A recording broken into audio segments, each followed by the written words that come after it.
Selamat datang kembali di pembahasan mendalam kita. Kali ini kita fokus ke bagian 2 dari buku Principles Ray Dalio ya, yang isinya soal prinsip-prinsip hidup. Betul. Ini tuh bukan cuma kumpulan ide biasa gitu ya, tapi lebih kayak kerangka kerja. Praktis banget buat hadapi kenyataan, terus ya ujung-ujungnya bikin keputusan lebih cerdas. Iya, benar banget. Nah, misi kita bareng-bareng nih, mau nyaring inti sehari paling oke yang bisa langsung Anda pakai. Tepat. Bagian ini tuh benar-benar soal gimana Dalio belajar dari pengalamannya, terutama kegagalan ya, kegagalan pahit malah. Terus itu diubah jadi pendekatan hidup yang sistematis gitu. Intinya sih, lihat dan terima realitas apa adanya, bukan yang kita pengen. Itu dia. Kedengeran simpel tapi, aduh sering susah ya dilakuin. Nah, itu dia. Oke deh, ayo kita kupas lapisan pertamanya. Prinsip dasar yang sering banget disebut, terimalah realitas dan hadapilah. Ini lugas ya, tapi makna praktisnya gimana nih? Intinya, gini, kebenaran, maksudnya pemahaman akurat soal situasi nyata, itu fondasi. Fondasi mutlak buat hasil yang bagus. Dalio nyebut ini sikap hyperrealist. Hyper-realist, oke. Ini bukan soal jadi pesimis ya, tapi lebih ke berani lihat dunia apa adanya. Termasuk sisi yang ya nggak enak atau nyakitin. Karena cuma kalau kita lihat jelas, baru kita bisa nanganinnya secara efektif gitu. Menarik. Dan ini kayaknya nyambung banget nih sama ide berikutnya.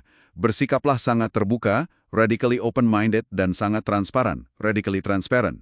Iya, nyambung banget. Ini kan kedengarannya bagus, tapi apa nggak susah banget ya? Bikin nggak nyaman juga mungkin pas interaksi.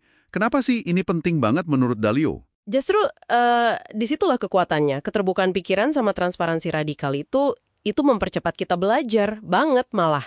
Oh gitu. Ya, kita semua kan punya titik buta. Area di mana kita nggak bisa lihat kelemahan atau salah kita sendiri. Seringnya karena ego kan?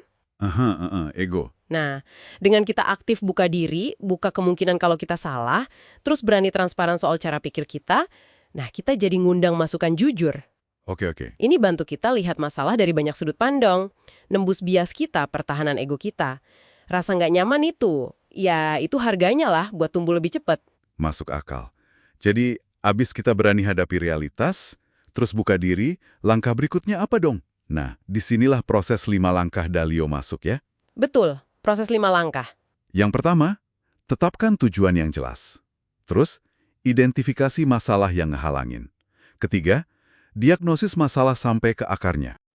Diagnosis ini penting. Iya. Keempat, rancang solusi atau rencananya.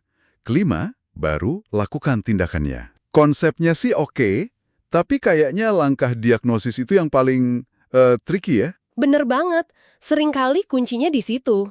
Diagnosis yang akurat, maksudnya benar-benar paham akar masalahnya, bukan cuma gejalanya. Akar masalah ya. Dan yang penting juga, Dalio nekenin kita tuh nggak harus punya semua jawaban atau bisa semua hal sendiri. Prinsipnya, kelemahan nggak masalah selama Anda nemu solusinya. Oh, oke. Ini butuh ya rendah hatilah, ngakuin apa yang kita nggak tahu atau nggak kuasai. Terus ya cari bantuan atau solusi dari orang lain yang Dalio sebut believable people. Nah, believable people, orang yang bisa dipercaya, ini menarik nih.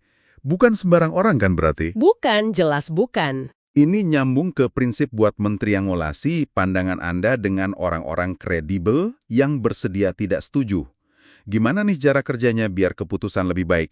Selain biar nggak di echo chamber aja.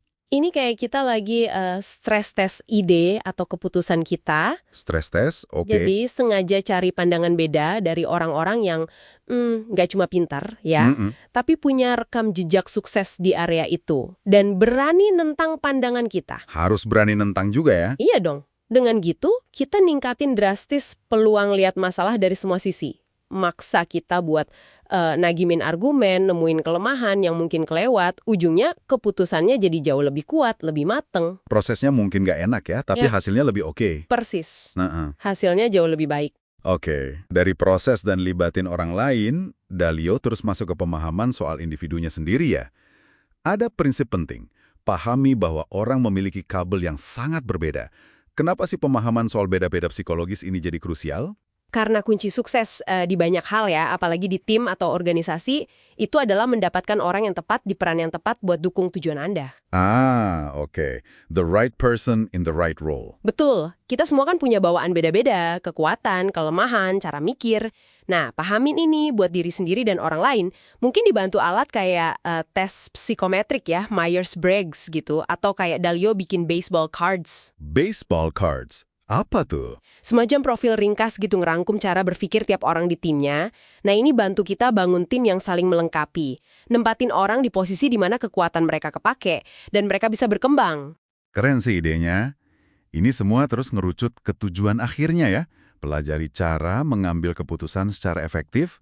Kalau kita udah paham realitas, punya proses, libatin orang yang tepat, paham beda-beda orang, apalagi nih ancaman terbesarnya. Dan alat terbaik kita apa? Ancaman terbesarnya, kata Dalio, seringnya dari dalam. Emosi yang merusak. Emosi ya? Iya, keputusan kita tuh gampang banget dibajak sama reaksi emosional spontan. Yang kadang disebut respons amigdala itu. Bukan pakai logika dingin. Otak reptil itu ya? Nah, itu dia. Alat terbaik kita buat ngelawannya, ya logika, penalaran, sama akal sehat. Dalio juga dorong pendekatan yang lebih sistematis. Misalnya, biasain bikin keputusan kayak ngitung nilai harapan, expected value calculations. Hitungan nilai harapan, gimana tuh? Ya, secara sadar nimbang probabilitas sukses atau gagalnya, terus potensi imbalan atau konsekuensinya dari tiap pilihan. Ini bantu ngurangin pengaruh emosi sesaat gitu. Oke. Jadi lebih terukur ya. Kalau kita rangkum semua nih, prinsip hidup Dalio ini kayak ngasih peta gitu ya, buat navigasi hidup yang ya rumit ini. Betul, kayak peta. Cara buat hadapi tantangan lebih efektif, belajar dari salah secara sistematis, dan akhirnya bikin keputusan lebih bijak.